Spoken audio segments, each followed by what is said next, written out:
چاره ګونګړۍ یا کوچه ډېر خوندور او ډېر فایدهمند خواړه دي. ټوله سره حبوبات او ټوله سره فایدهمند. څوک چې ورزش کوي، څوک چې غواړي خپل عضلات کوم ځوانان چې غواړي جوړې کړي او بعضې خلک چې رژیم کې حالت کې نو کوچه پخول او بیا په واورو کې سره ژمي کې ډېر خوند لري. نو راسره اوسئ. راخیستې مې دي دلته تاسې وینئ په دې لوښي کې چې تقریبا 1 ساعت دمخه مې خشته کړي دي نخود، لوبیا، می او ډېر لږ څه کم هم ورسره هدس او دا ټوله مې پر دې ګلاس باندې 1.5 ګلاس راخیستې دي او دې نه علاوه چې ده بیا هم ما په همدې ګلاس باندې 2 ګلاسه مې هم ورته غنم راخیستې دي. غنم مې هم د لوبیا او د نخود شان مې هم دواړه 1 ساعت دمخه خشته کړل او دې نه علاوه چې ده 1 دانه مې پیاز ورته میده کړی ده او تقریبا 4-5 دانې مې ورته رومیان میده کړي دي، له ماشین مې وایستل او علاوه له دې شانو مساله هم تاسو خپله خوښه څه رقم مسالې پکې استعمالوئ. په دې کې زه فکر کوم چې هغه 10 رقمه هندي مسالې ولا خوند وکړي، خو ما 10 رقمه نه دي راخیستې دي. ووژه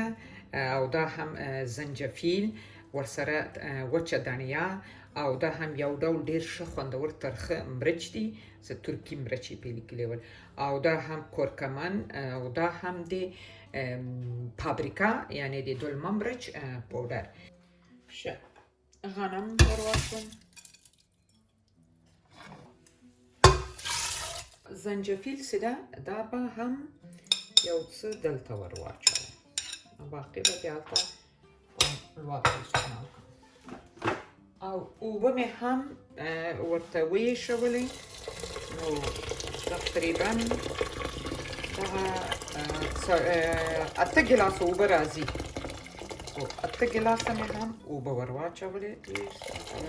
پوره یې ور واچوم. دا هم اوبه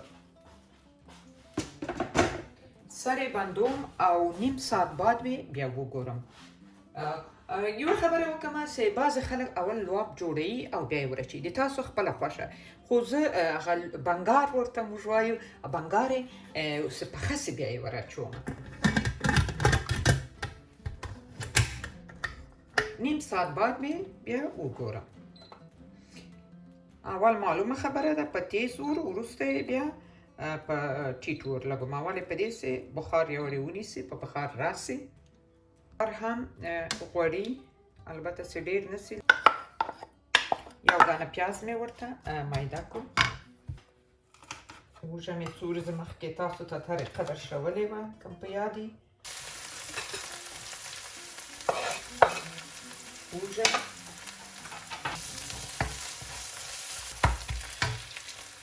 دا هم هغه باقي مانده زنجفیل، ادرک، دا هم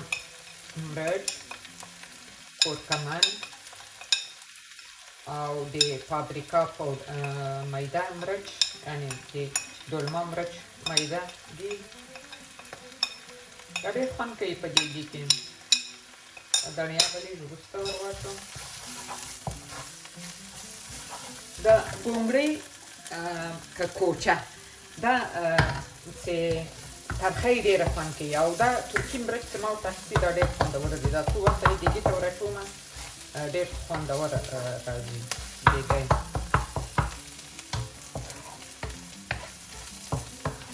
یو څه به مساله م ور واچومه. مساله بیا هم وایم تاسو په خپله خوښه چې په څه ډول مساله ورچوئ. داسې مختلفه مساله ده، د هر شی لري.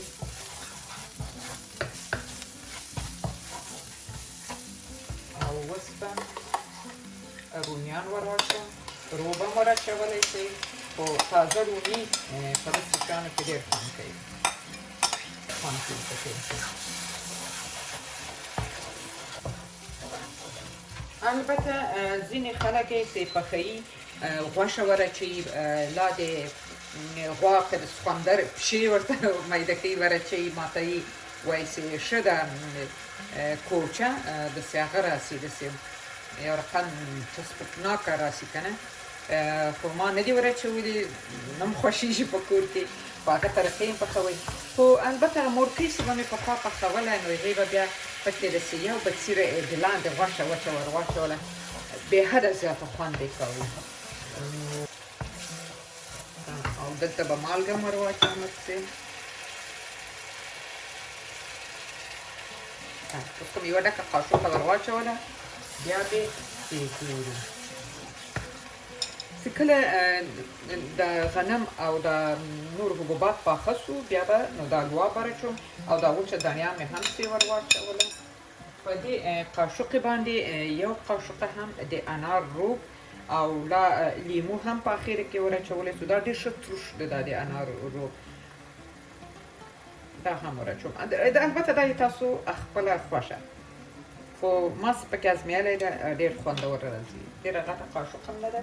خو دا پکې خوند کوي لوب تیار سو او سر به پټ کړمه او چې ګونګړۍ پخې سي بیا به تاسو ته دروښیم اوس به دیګی زه وګورم نیم ساعت به تېر سو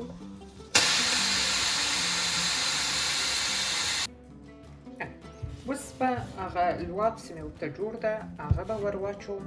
او دلته به یو څه ډېر څه نوره هم وچه دڼیا پرې ودوروم چې خوند کوي او بوی یې هم ښه ځي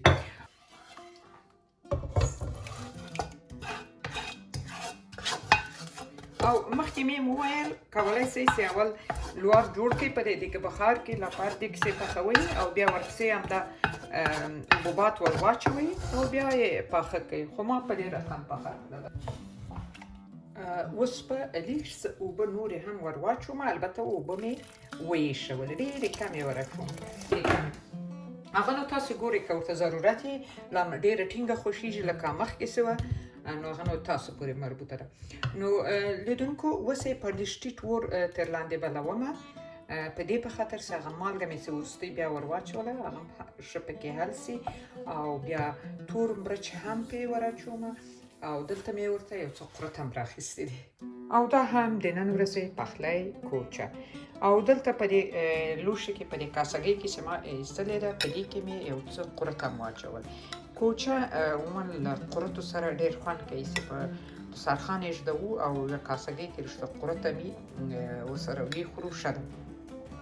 او تور مرچ مې پرې واچول او دې نه علاوه چې ده همدغه په دې کټو کې چې وینئ دا هم د عادي کوچه چې ما پخه کړه په سر باندې مې یو څه تور مرچ او یو څه هم د پابریکا مرچ واچول نو خدای دې کړي تاسو د ما د نن ورځې پخلی خوښ شوی خو بیا هم وایم تاسو خپله خوښه که د غوښې سره لا د پښو سره د غوا د سخوندر پخوئ خو د ما په نظر اصلي ګونګړۍ دې ته وایي هغه نو ګونګړۍ نه راځي موږ یې په دې شکل سره پخوو نو تر بلې ویډیو الله پامان روغ جوړ سلامتونه